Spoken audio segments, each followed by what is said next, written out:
Welcome to Sometimes Love Isn't Enough, the Parenting Through Challenges podcast. I am your host, Angie Grant, and I want to talk about a concept that I don't know, it just keeps running through my head in so many different ways as I share different concepts with you here. And so today, for this episode, I just want to throw it out there that I know that the concepts that I share here in ways to parent are sometimes bold. They go against the grain of maybe the way that you've been parented. Most likely, they go against the grain of the way that your extended family, maybe your school system, parents or disciplines your kids. And yet, there's this part of your gut that knows that what I'm sharing here is true. That when we can really see our kids energetically, when we regulate ourselves, when we stop yelling at our kids and instead start connecting with them, everything changes in our family. And we have the power to break generational cycles for our kids. But something holds you back from really doing it. And part of it is patterns, right? We as humans have brains designed to repeat patterns, but part of it is fear. And it's not the fear of parenting differently, it's the fear of being judged for parenting differently. Because although you may hear these little moments from your gut that say, he needs my connection right now, he doesn't need me to control him, or my little guy has different energetic needs than your little guy, so I am not going to parent him the way that you do. Or to be able to create boundaries with your own family, to set clear expectations about what matters to you, doing those things can be scary for fear of being judged, of being ridiculed, of being ostracized from your family or your friends groups or the coffee clutch that you hang out with other moms. If you were to choose connection over control. It can look like initially, as we're learning it too, right? We're kind of like the baby deer in this situation too. But when we as parents choose connection over control, we're going to stumble and the kids are going to scream. And it's going to look like we've given up total control. And in some ways, we are. Because what the things that we talk about here are about that hierarchical parenting, the I'm the boss, I'm in charge, you listen to me, those days are gone for our kids. It's not because, I mean, there's so many things influencing this. It's easy to blame it on gentle parenting or blame it on, you know, TV programs or social media, but really at a much bigger scale, what's really happening is a huge energetic shift that we all feel, we all see evidence of it, but most of the time we can't explain it. I had an episode about this, I don't know, a little while back about this energy shift that we're all going through. But what that really means in your home in a very practical way is that our kids need different from us. Our kids need very different from us than you needed from your parents. And which is different than what your parents needed from their parents as well.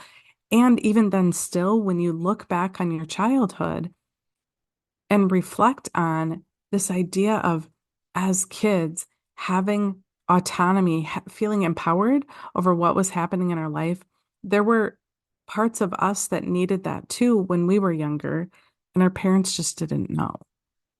But we have the knowledge and the power to change this for our kids and for future generations. But it requires us to be bold and to have strategies to get over the fear of what people will think, of how people will react. I know recently I was having a discussion with a client about school. And when our kids go to school, there's this expectation that if things don't get done at school, that we as parents help our kids complete their homework. And if there are behavioral related things that happen at school, that there's this expectation that the parents know and the parents, help support the behavior management plan. And I'm not at all advocating that we are not on the same page with school or that we work against them, not at all. But there is no other area in our life where one thing is expected to carry over to the other. And so this parent was saying, what do I do when school is saying my son isn't getting his work done at school? What do I do about that? And she said, how do I tell them that working on it at home is creating more problems than good?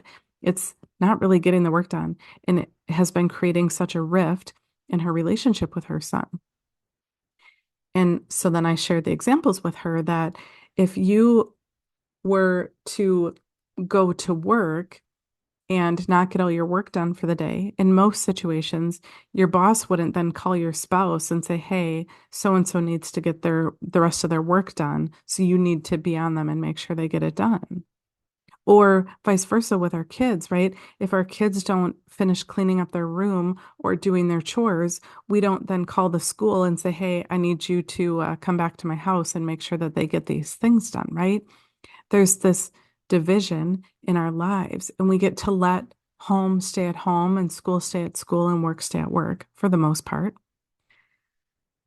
Yet, as parents, we feel this pressure that if our kids aren't getting their work done or they're demonstrating behaviors at school, that we're then supposed to follow through with it at home and make sure it gets done at home. But it has this negative consequence for our kids and oftentimes our relationships. And so I shared with her that, having a conversation with her son and with the school about a boundary that she wanted to create around that.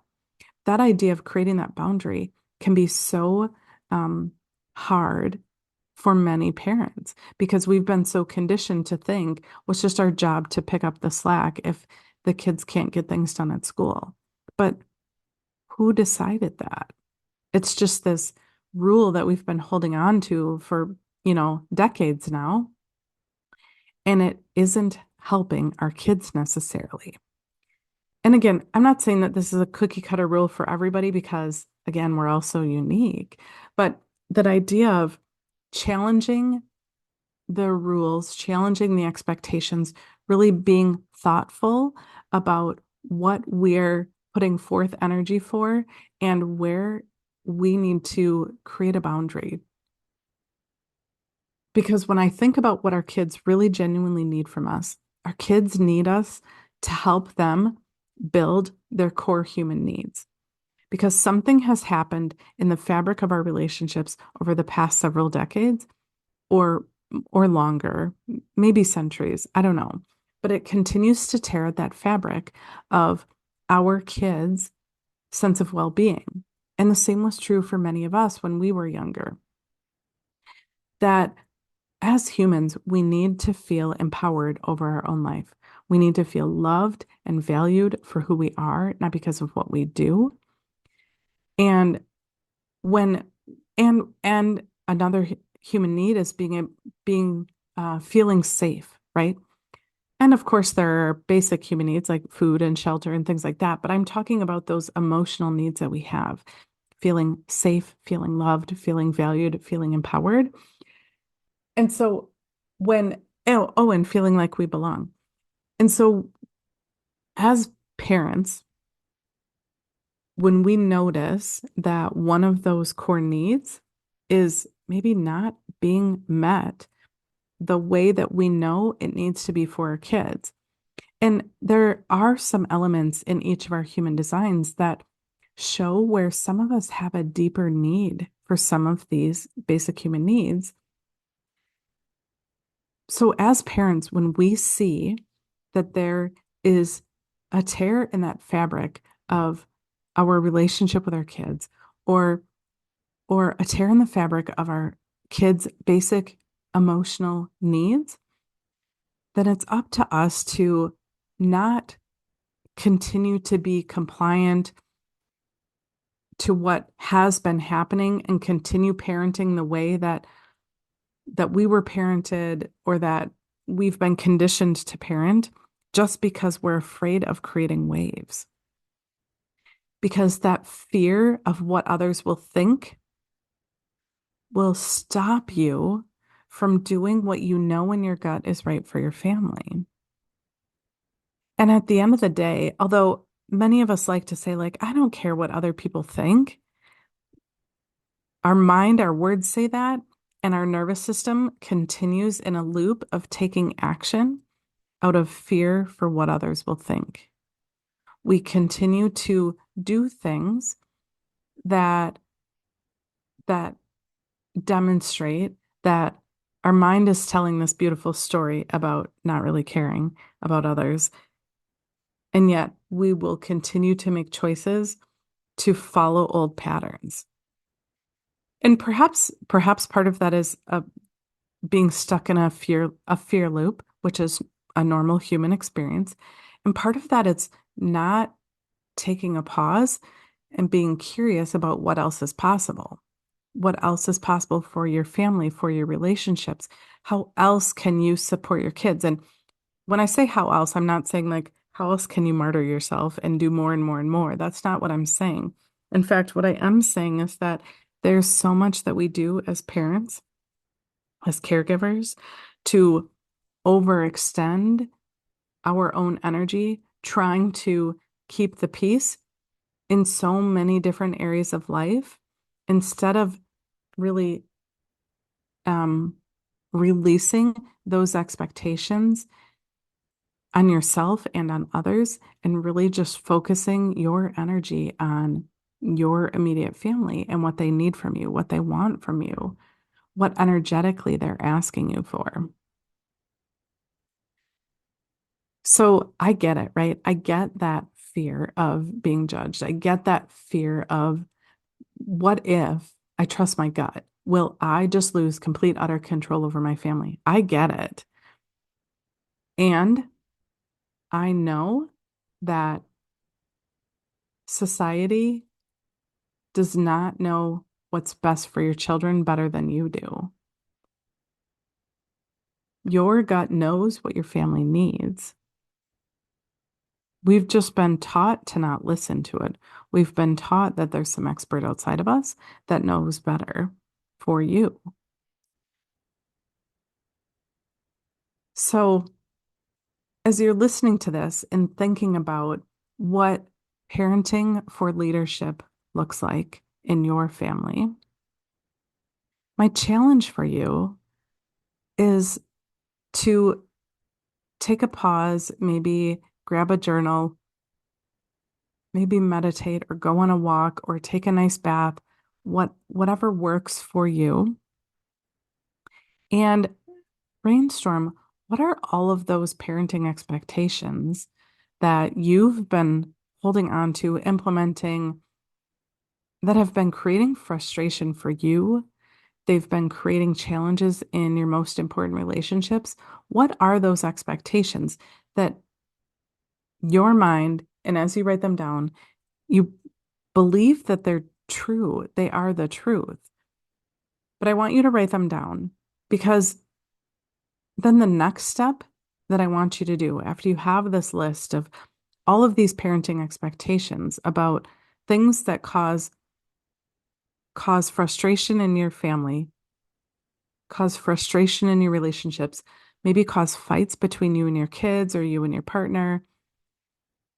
I want you to go back through that list after you've got a good hefty list. I want you to go back through it and ask yourself with an open mind, is this true? So back to my example before about expecting our kids to finish up their schoolwork at home. If that's something that causes a daily fight in your home, write it down, right? I have to make sure my kiddo gets their schoolwork done. Write it down amongst all of the other things. My kiddo needs to have a clean room, or my kiddo needs to be an active family participant in chores, or whatever those things are that are causing those daily fights in your home. And then go back through the list and really challenge yourself to find evidence that those things are not true. And if you are stuck with that, reach out to me. I'd love to help you with your list, or reach out to a friend.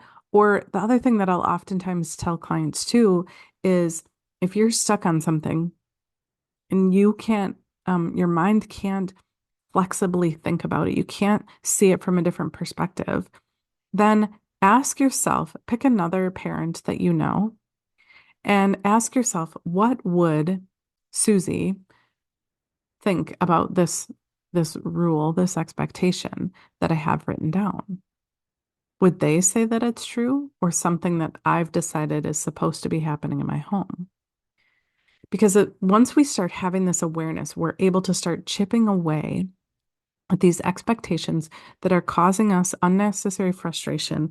They're damaging our most important relationships. And if they're not true, then we we get to make a decision. We get to make a decision to perhaps create more leadership in our home with our kids. And I don't mean leadership in the old way, like somebody's in charge. I mean empowering our kids